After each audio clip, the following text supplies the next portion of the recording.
तो आज हम ओनिक्स स्टॉर्म के उस खास डिलक्स लिमिटेड एडिशन पर थोड़ी गहराई से बात करने वाले हैं। बिल्कुल। इसने काफी चर्चा बटोरी है। हमारे पास कुछ रिव्यूज हैं, फैंस की बातें हैं, देखते हैं कि मामला क्या है। बिल्कुल, ये जानना दिलचस्प होगा कि इस एडिशन में खास क्या है, कहानी कैसी है और लोग इसके बारे में क्या सोच रहे हैं। हाँ, तो सबसे पहले जो चीज पकड़ में आती है वो है इसकी बनावट, एकदम शानदार। वो स्प्रे किए हुए किनारे हैं ना, कभी ऑनिक्स ब्लैक, कभी पेरिविंकल ब्लू जैसे रंगों में। हाँ, वो बहुत सुंदर लगते हैं। और कवर पर वो ड्रैगन की स्टेंसिल वाली डिजाइन और मजबूत हार्ड कवर बाइंडिंग। मतलब साफ है कि ये कलेक्टर्स और जो सीरीज के बड़े वाले फैंस हैं उनके लिए है। हाँ बिल्कुल, और इसमें शायद कुछ एक्स्ट्रा कंटेंट भी होता है, जैसे कैरेक्टर आर्ट, बोनस सीन या लेखक के कुछ नोट्स। सही कहा।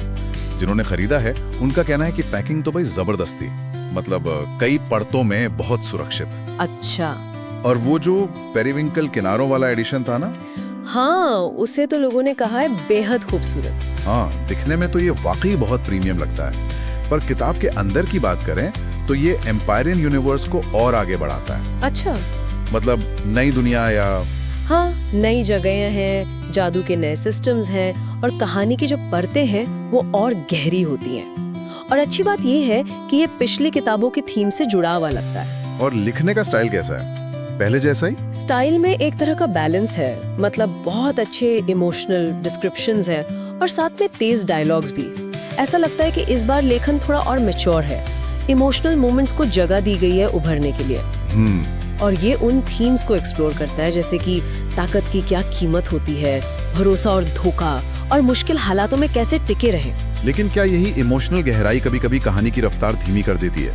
कुछ पढ़ने वालों ने ये कहा है। हाँ, ये पॉइंट वैलिड है।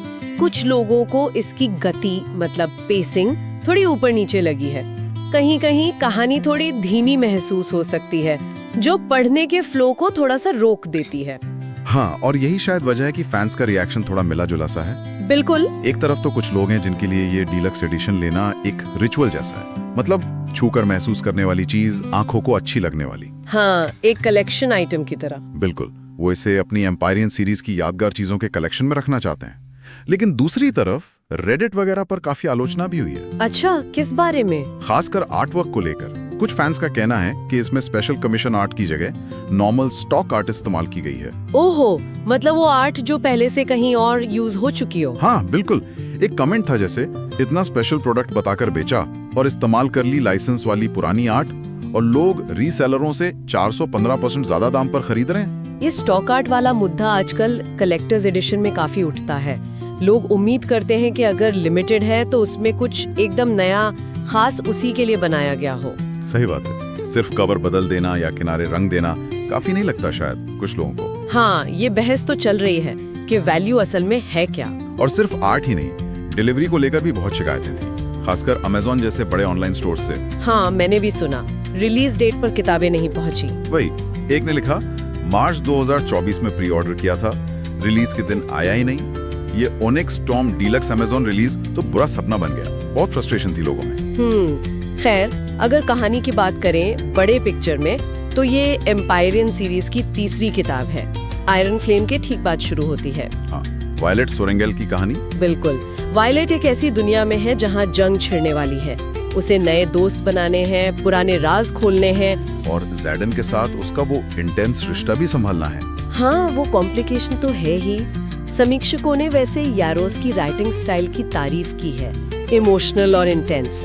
पर हाँ, कुछ ये भी मानते हैं कि कभी-कभी इमोशनल ड्रामा कहानी की गति पर हावी हो जाता है। तो कुल मिलाकर ये किताब किसके लिए ज्यादा सही बैठती है? देखो, जो पहले से फैंस हैं, जो इस दुनिया और कैरेक्टर्स को और जानना चाहते हैं, उनके लिए तो अच्छी है। और कलेक्टर्स जिन्हें बढ़िया दिखने वाली हाई क्वालिटी किताबें पसंद है, हाँ, शेल्फ पर अच्छी लगेगी। बिल्कुल। लेकिन अगर किसी को धीमी गति से परेशानी है, या जो वाई रोमांटिसी वाले कुछ टिपिकल ट्रोप से बचना चाहते हैं, या फिर जो एकदम यूनिक नई आर्ट की उम्मीद कर रहे थे, हाँ, उनको शायद थोड़ी निराशा हो सकती है।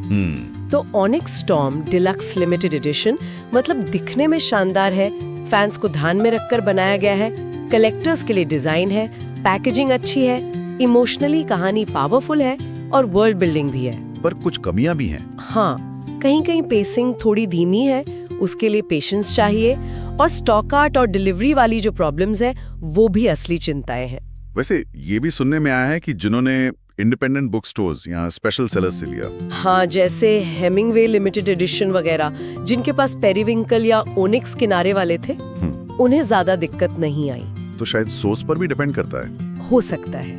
आखिर में एक सवाल मन में आता है, ये स्टॉक आर्ट बनाम कमीशन आर्ट वाली बहस को देखते हुए आजकल के मार्केट में किसी कलेक्टर के लिए असली वैल्यू क्या चीज तय करती है? क्या सिर्फ फिजिकल ऑब्जेक्ट की खूबसूरती, या उसकी रेयरिटी, या फिर उसमें कुछ नया यूनिक आर्टिस्टिक काम होना जरूरी है? हाँ, ये सोचने वाली बात है। हर कलेक्टर की अपनी प्रायोरिटी होती है शायद।